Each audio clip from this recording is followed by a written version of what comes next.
पहला हम धरना देंगे, दूसरे कार्यक्रम में प्रदर्शन करेंगे और तीसरे कार्यक्रम में हम जुलूस प्रदर्शन दोनों साथ करके गिरफ्तारी देंगे। हमारी पार्टी ने तय किया कि जन मुद्दा पर जन संघर्ष होना चाहिए। देश का प्रत्येक राज्य 5 लाख 10 लाख करोड़ कर्ज में डूबा हुआ है। समृद्ध बिहार, आत्मनिर्भर बिहार और आत्मनिर्भर भारत कैसे बनेंगे?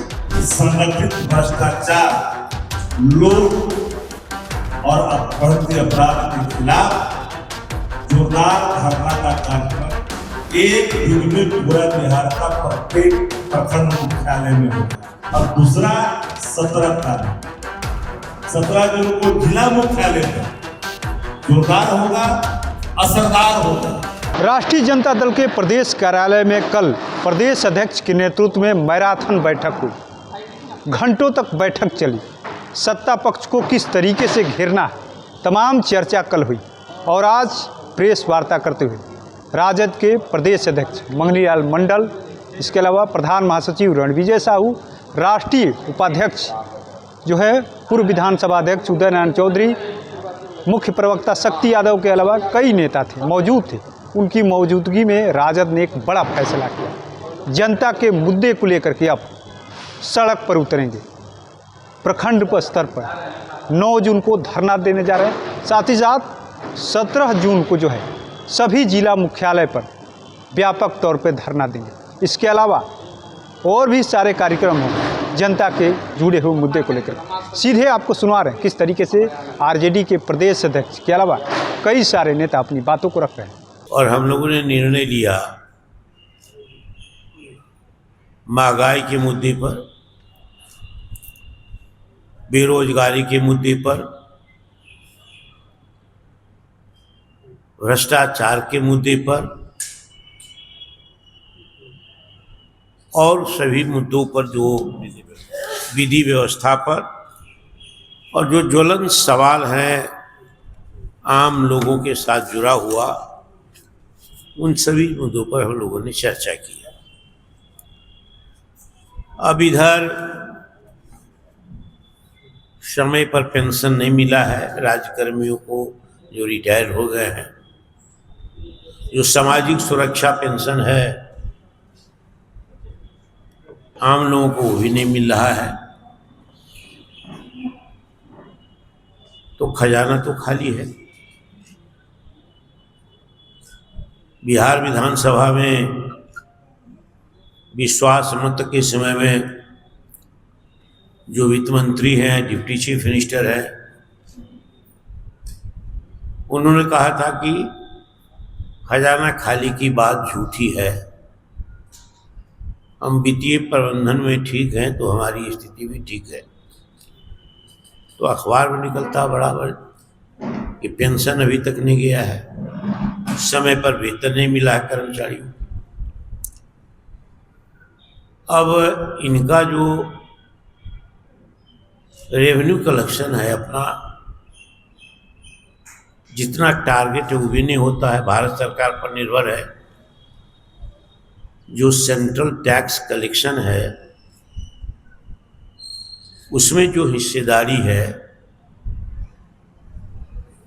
जिसमें संवैधानिक शब्द है डिवोल्यूशन ऑफ फंड, उसमें सभी राज्यों को 41% टोटल कलेक्टेड मनी का 41% मिलेगा सभी राज्यों को। और उस 41% में नंबर 1 पर बिहार है, सबसे ज्यादा। और ये निर्णय करने का अधिकार संविधान ने वित्त आयोग को दिया है प्रत्येक 5 वर्षों में। तो 15वें वित्त आयोग खत्म हो रहा, 16वां बैठा है, तब तक 15वां चलेगा। 15वें वित्त आयोग में भी सर्वाधिक पैसा पैरामीटर के आधार पर और फार्मूला के आधार पर बिहार को मिला है। इसी पर सब काम है। अब 1100 करोड़ रुपया का मामला जुड़ा हुआ था फॉर्डर स्कैम। मुख्यमंत्री थे लालू जी, लालू जी को आकर बताया वित्त सचिव तत्कालीन दुबे जी कि 2-4 नाम दिया ट्रेजरी का, जिला की ट्रेजरी का, वहां अवैध निकासी हुई। लालू जी ने तुरंत कहा कि जांच कर बैठाइए, आज सभी ट्रेजरी में जांच जाए या 2 दिन के अंदर हमको रिपोर्ट दे। सभी जगह जांच कमेटी गई। एक पटना के डीएम उस समय ममित खड़े होते थे,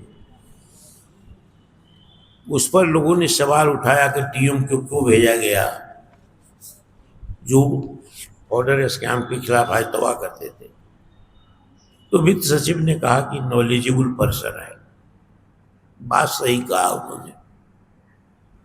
तो रिपोर्ट ला करके दिया तो लालू जी ने 3 आदेश दिए तत्क्षण। कहा कि जिनके खिलाफ प्राइमा फेसी समीक्षा के बाद बनता है तुरंत एफआईआर हो, और एफआईआर होने के बाद तुरंत उसकी गिरफ्तारी हो, और उसके बाद जो विधिक कार्रवाई होगी वो विधिक कार्रवाई होती रहेगी। प्रशासनिक कार्रवाई हाई लेवल कमेटी बना करके इसकी समीक्षा हो। तो वो जेल गए, उनको जेल भेजा गया हाई कोर्ट के आदेश से। सीबीआई तक ने कहा कि कोई चार्ज अभी तक नहीं बनता है, कॉन्स्पिरेसी का तो बन सकता है। अभी सरकार की वित्तीय स्थिति खराब हो गई है। फॉर्डर स्कैम में सीजीए या यहाँ अकाउंटेंट जनरल वो पॉइंट आउट नहीं किया था, उसने अपना मंतव्य नहीं दिया था, उसने सरकार से परीक्षा भी नहीं की थी। अभी 72,000 करोड़ रुपया जो सेंट्रल टैक्स का हिस्सा है, 72,000 करोड़ रुपया गायब है। महालेखाकार की तरफ से कहा गया है कि हमको सत्यापित कीजिए, सर्टिफाई कीजिए कि 72,000 करोड़ रुपया कहाँ गया। जवाब सरकार के पास नहीं है, लेकिन किसी ने सवाल नहीं उठाया कि वित्त मंत्री और मुख्यमंत्री दोनों दोषी इसके लिए नहीं आया। महालेखाकार ने कहा दूसरे पत्र में कि या तो ये गबन है, या तो ये डाइवर्सन है, विचलन है, या ये दुर्विनियोग है। ये तीनों वित्तीय अपराध है। पहला हम धरना देंगे, दूसरे कार्यक्रम में प्रदर्शन करेंगे जो तय अभी नहीं किए हैं डेट, और तीसरे कार्यक्रम में हम जुलूस प्रदर्शन दोनों साथ करके गिरफ्तारी देंगे। हमारी पार्टी ने तय किया कि जन मुद्दा पर जन संघर्ष होना चाहिए। हम बैठेंगे नहीं, ज्वलन सब हो, अस्थायी सवाल हो। ये भी अब बीपीएल के परिवार के जो लोग हैं, ये बीपीएल के परिवारों की संख्या घट नहीं रही है। अब क्यों नहीं घट रही है? तो जाहिर है कि उसकी आर्थिक उन्नति नहीं हो रही है। पर कैपिटा जो इन्वेस्टमेंट हो रहा है ये उनके लिए नहीं हो रहा है।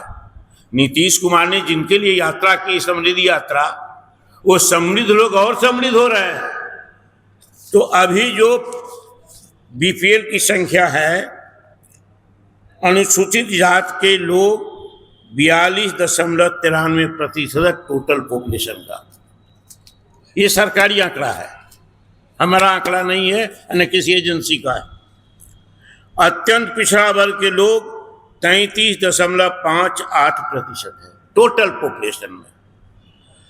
ये पिछड़ा वर्ग के लोग ओबीसी 33.16% है, बीपीएल परिवार के नीचे, परिवार की बात नहीं करो, और सामान्य वर्ग के लोग भी हैं। तो सामान्य वर्ग में 25.9% परिवार बीपीएल श्रेणी की आते हैं। अब इसको एवरेज आप निकालिए कितना होता है। तब जो सरकार ने आर्थिक सर्वेक्षण में दावा किया है कि गरीबी रेखा से नीचे हम 26 से नीचे चले आए, तो झूठ बोलती है सरकार। लेकिन इसी 26 को सरकार मानती है, तो सरकार बतावे कि 25 वर्ष में 2005 में गरीबी रेखा से नीचे रहने वाले कितने लोग थे और टोटलिटी में कितना परसेंटेज है और ग्रुप बार कितना परसेंटेज है और कितना अभी चल रहा है। सरकार का अगर जवाब है तो गरज करके बोले कि हमारे पास फोर्स है, शक्ति, हम घर खाली करा देंगे, तो हम 2 साल में, 3 साल में, 4 साल में, 5 साल में हम इतना ही सबको मिटा देंगे। ये संकल्प है, सरकार के पास संकल्प इसके लिए नहीं है, दूसरे को आंख दिखाने के लिए है। तो जो सरकार अच्छा काम करती है, लोक कल्याणकारी काम करती है और लोक कल्याणकारी काम करने की संकल्प है, वैसे गरज के नहीं बोलती है। ये संकल्प वाली सरकार नहीं है काम करने वाली। कहा है कि संतुलित विकास करेंगे, संविधान में लिखा हुआ है। संतुलन होगा क्षेत्रों के बीच में, संतुलन होगा जिलों के बीच में। तो बिहार में सबसे गरीब जिला है शिवहर, सबसे अमीर जिला है पटना और बेगूसराय।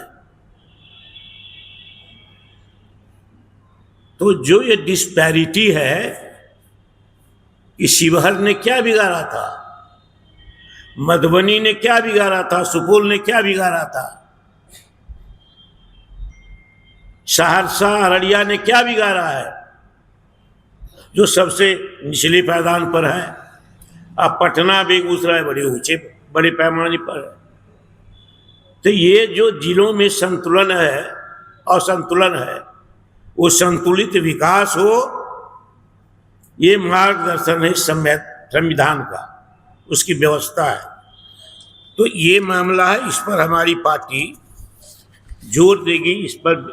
लेकिन जो मुख्य मुद्दा है हमारा, जो हमने कहा है, अध्यक्ष जी ने स्पष्ट तौर पर एक संदेश दे दिया है कि राष्ट्रीय जनता दल जन सरोकार, जन भावना, सबका आदर करते हुए 9 जून बिहार के प्रत्येक प्रखंड मुख्यालयों पर कमर तोड़ महंगाई, संगठित भ्रष्टाचार, लूट और बढ़ते अपराध के खिलाफ जोरदार धरना का कार्यक्रम एक दिन में पूरा बिहार का प्रत्येक प्रखंड मुख्यालय में होगा। तो जनहित से जुड़े हुए सवालों को लेकर के राष्ट्रीय जनता दल ने कल की मैराथन बैठक के बाद निर्णय लिया है, उसके संदर्भ में बताया। और दूसरा 17 जून को जिला मुख्यालय पर जोरदार होगा, असरदार होगा, कबीर की उक्तियों के साथ कि गगन दमामा बाजिया, पड़त निशाने घाव, खेत पुकारे सुरमा, और नहीं करता। तीसरी बात इन्होंने कह दी 72,000 करोड़ जो महालेखाकार ने सवाल खड़े किए, उसका कोई जवाब नहीं। एक एक्सटेंशन पर ऑनरेबल लालू प्रसाद जी को आपने यहां तो कितना एक्सटेंशन चल रहा है। रिसु किसका शिशु है? Sign of interrogation. रिसु किसका शिशु है? सवाल यह भी आ गया। लेकिन सबसे महत्वपूर्ण सवाल कि राष्ट्रीय जनता दल सदैव अपने आइडियोलॉजी के हिसाब से सांगठनिक ढांचों का, कार्यक्रमों में जन सरकार का संगठन बना के जनहित में काम करती है और उस दिशा में ये हमारा कार्यक्रम है। देश में सबसे बड़ा किरदार कौन होगी? भारत विश्व बैंक का। अब 46 लाख करोड़ रुपया डीजल पेट्रोल से आपने कमाई कर ली। मनमोहन सिंह जी के समय में $140 जब प्रति बैरल थी तब कीमत क्या थी डीजल की, पेट्रोल की, और आज क्या है रेट? आप जो एक्साइज ड्यूटी जो घटा रहे हैं निर्यात मामले में, उसका असर किस पर पड़ेगा? देश का प्रत्येक राज्य 5 लाख 10 लाख करोड़ कर्ज में डूबा हुआ है। समृद्ध बिहार, आत्मनिर्भर बिहार, आत्मनिर्भर भारत कैसे भेजे, इसकी चर्चा आदरणीय प्रदेश अध्यक्ष जी ने की है। राशि का गमन है। अगर इतना दिनों से पैसे का हिसाब नहीं मिल रहा है तो जिम्मेदार कौन?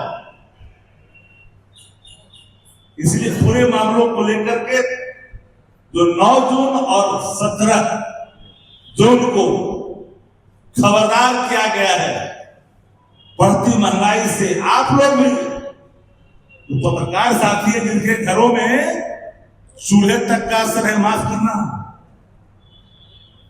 खाद्य सामग्री, प्रधानमंत्री ने क्या कहा कि तेल अगर सब्जी में कढ़ाई में कम दोगे तो वह भी जो है राष्ट्रभक्ति है। इशारा क्या कहता?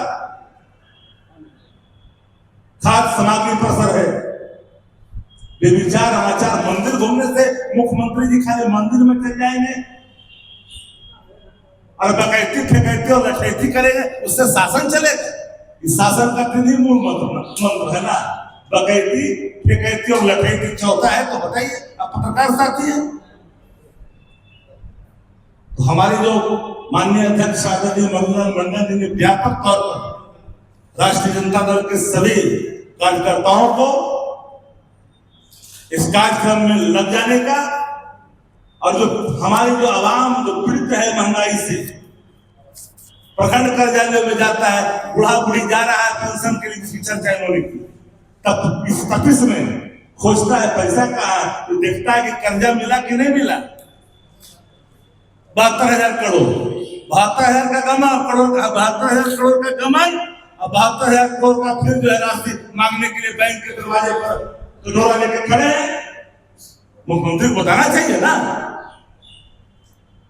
और हम तो करवत प्रार्थना करेंगे सही पत्रकार साथियों को, ये भाई एक बात तो बनता है सबका अधिकार, आपकी लेखनी देश में परिवर्तन का राह तय करेगा। पत्रकारिता लोकतंत्र का चौथा स्तंभ है। जब जब पत्रकारिता ने सत्ता के कमियों को जनहित में दिखाया है, सत्ता हिल गई है। हम तो सिर्फ इतना ही चाहते हैं, जस्टिस। हालांकि इस देश में हम उस पर चर्चा नहीं करेंगे। जस्टिस में और डिसीजन में अंतर होता है। डिसीजन अगर जस्टिस का विरुद्ध हो तो ठीक है, लेकिन खाली अगर डिसीजन है तो बड़ा दिक्कत होता है। यही बात हम कहेंगे आप सभी साथियों को। फिर भाई राष्ट्रीय जनता दल ने 9 तारीख यानी 9 जून 17 जून और 17 जून असरदार और खबरदार किया है। तो सत्ता के नशे में चूर होकर करके लठैती करने की कोशिश कर रहे हैं। कानून को अगर कोई तोड़ता है तो सख्ती से पालन करनी चाहिए, मैं इस बात का समर्थन करता हूं। लेकिन सरकार अगर कानून को तोड़ता है, कानून से खेलता है, तो सरकार से भी सख्ती से निपटा जाएगा। ये बात सबको समझ में होनी चाहिए। तो यही हमारी पार्टी का कार्यक्रम है। माननीय अध्यक्ष जी के दिशा निर्देश में आप सभी साथियों का बहुत बहुत आभार। तो आपने सुना किस तरीके से राष्ट्रीय जनता दल ने अब सत्ता पक्ष को घेरने के लिए मोर्चा खोल दिया। सीधे तौर पर 9 तारीख से इसकी शुरुआत होने जा रही है।